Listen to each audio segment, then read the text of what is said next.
Welcome to Jaya's homely kitchen. ഇന്ന് നമുക്ക് പൊങ്കൽ റെസിപ്പിയായ ചക്കര പൊങ്കൽ തയ്യാറാക്കുന്നത് എങ്ങനെയാണെന്ന് നോക്കാം. നമുക്ക് വളരെ എളുപ്പത്തിൽ തന്നെ തയ്യാറാക്കിയെടുക്കാവുന്ന നല്ലൊരു ഡിഷാണ്. ഇതിലധികം തെറ്റാനോ അങ്ങനെയൊന്നുമില്ല. ബിഗിനേഴ്സിന് പോലും വളരെ എളുപ്പത്തിൽ തയ്യാറാക്കിയെടുക്കാം. ഇതിന് വേണ്ട ഇൻഗ്രീഡിയൻസ് എന്തൊക്കെയാണെന്ന് നോക്കാം. ഞാനിവിടെ 1 കപ്പ് പച്ചരി എടുത്തിട്ടുണ്ട്. നമ്മൾ എത്രയാണോ പച്ചരി എടുക്കുന്നത് അതിൻ്റെ പകുതിയാണ് പയറുപരിപ്പ് എടുക്കേണ്ടത്. അപ്പോൾ ഞാനിവിടെ 1/2 കപ്പ് പയറുപരിപ്പ് എടുത്തിട്ടുണ്ട്. പിന്നെ നമുക്ക് വേണ്ടത് കുറച്ച് കാഷ്യൂ നട്ട്സും കിസ്മിസും, ഒരു 3 ടേബിൾ സ്പൂണോളം ഈ അളവിന് നെയ്യ് വേണം. പിന്നെ ശർക്കര എടുത്തു വെച്ചിട്ടുണ്ട്. ശർക്കര ഞാനിപ്പം 1 കപ്പ് അരിയാണ് എടുക്കുന്നതെങ്കിൽ ഒരു 1-1.25 കപ്പോളമാണ് ശർക്കര എടുക്കുന്നത്. അത് ഏകദേശം ഒരു മീഡിയം മധുരം കാണും. കുറച്ചും കൂടെ മധുരം വേണമെന്നുള്ളവർ 1.5 കപ്പോളം ശർക്കര എടുക്കാനായിട്ട് ശ്രദ്ധിക്കുക. പിന്നെ നമുക്ക് ഒരു 1/2 ടീസ്പൂണോളം ഏലക്കാ പൊടിയും വേണം. അപ്പോൾ ആദ്യം നമുക്ക് ചെയ്യാനുള്ളത് ഈ പയറുപരിപ്പ് ഒന്ന് ഡ്രൈ റോസ്റ്റ് ചെയ്തെടുത്തിട്ട് പയറുപരിപ്പും നമ്മുടെ പച്ചരിയും കൂടെ നന്നായിട്ട് 2-3 വെള്ളത്തിൽ കഴുകി കുക്കറിൽ വെച്ചാണ് ഞാനിത് തയ്യാറാക്കുന്നത്. ട്രഡീഷണലായിട്ട് ഇത് മൺകലത്തിലും അങ്ങനെ നല്ല പാത്രങ്ങളിലൊക്കെ വെച്ചാണ് ഇത് തയ്യാറാക്കുന്നത്. പക്ഷെ നമുക്കിത് എപ്പോൾ വേണമെങ്കിലും വീട്ടിൽ കഴിക്കാൻ തോന്നുന്ന സമയത്ത് എളുപ്പത്തിൽ തയ്യാറാക്കാൻ വേണ്ടിയിട്ട് ഞാനിന്ന് കുക്കറിലാണ് ഈ റെസിപ്പി കാണിക്കുന്നത്.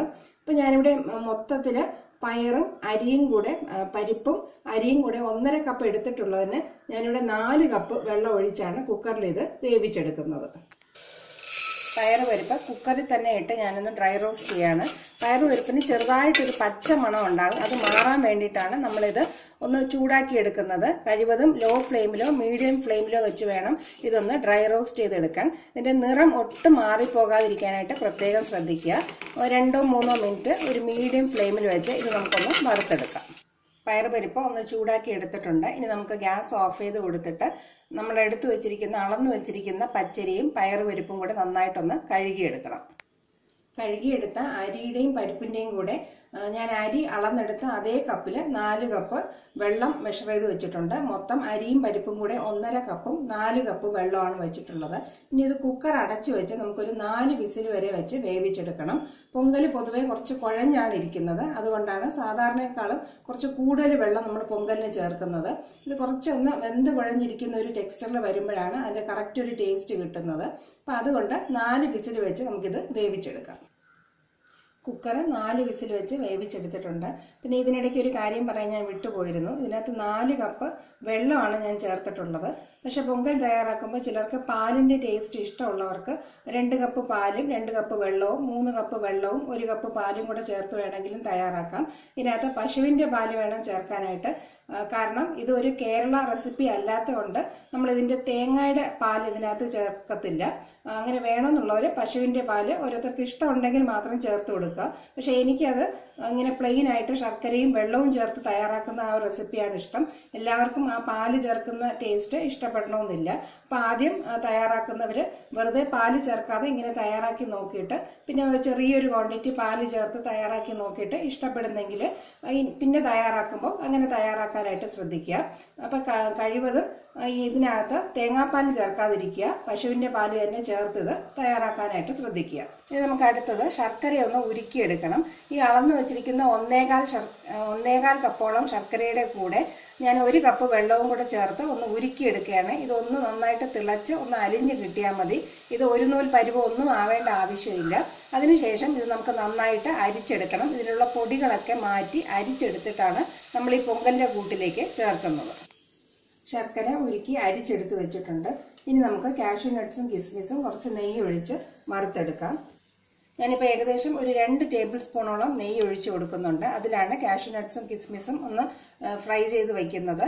ഇപ്പം ഞാൻ മൊത്തത്തിൽ ഒരു 3 ടേബിൾ സ്പൂൺ നെയ്യ് ചേർക്കുന്നുണ്ട്. ഇത്രയും നെയ്യെങ്കിലും ചേർത്താലേ പൊങ്കലിന് അതിൻ്റെ ഒരു ടേസ്റ്റ് കിട്ടത്തുള്ളൂ. ഇതിലും കൂടുതൽ ചേർത്താലും പൊങ്കലിന് നല്ല സ്വാദായിരിക്കും.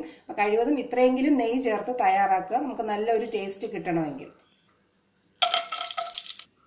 നന്നായിട്ട് പ്രഷർ മാറ്റിയതിനു ശേഷം കുക്കർ തുറക്കണം. കുക്കർ തുറക്കുമ്പോൾ ഇങ്ങനെ അരിയും പരിപ്പും കൂടെ നന്നായിട്ട് ചേർന്ന് വെന്തിട്ടുണ്ടായിരിക്കും. ഇപ്പം ഞാൻ ഈ പറഞ്ഞ അളവ് എല്ലാ അരിക്കും അതുപോലെ ആയിരിക്കണമെന്നില്ല.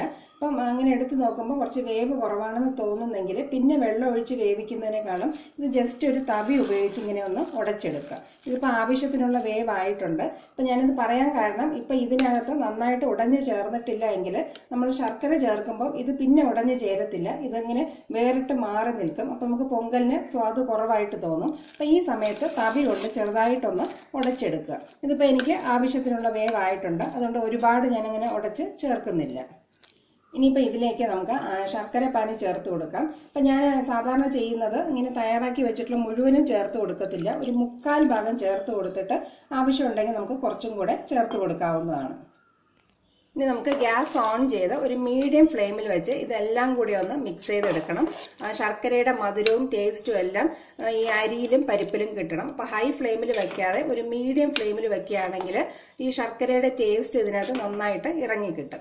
ഈ സമയത്ത് നമുക്ക് ഒരു നുള്ള് ഉപ്പും കൂടെ ചേർത്ത് കൊടുക്കാം. അപ്പോൾ നമ്മുടെ ഈ എല്ലാത്തിൻ്റെ ടേസ്റ്റ് ഒന്ന് ബാലൻസ് ചെയ്ത് കിട്ടും.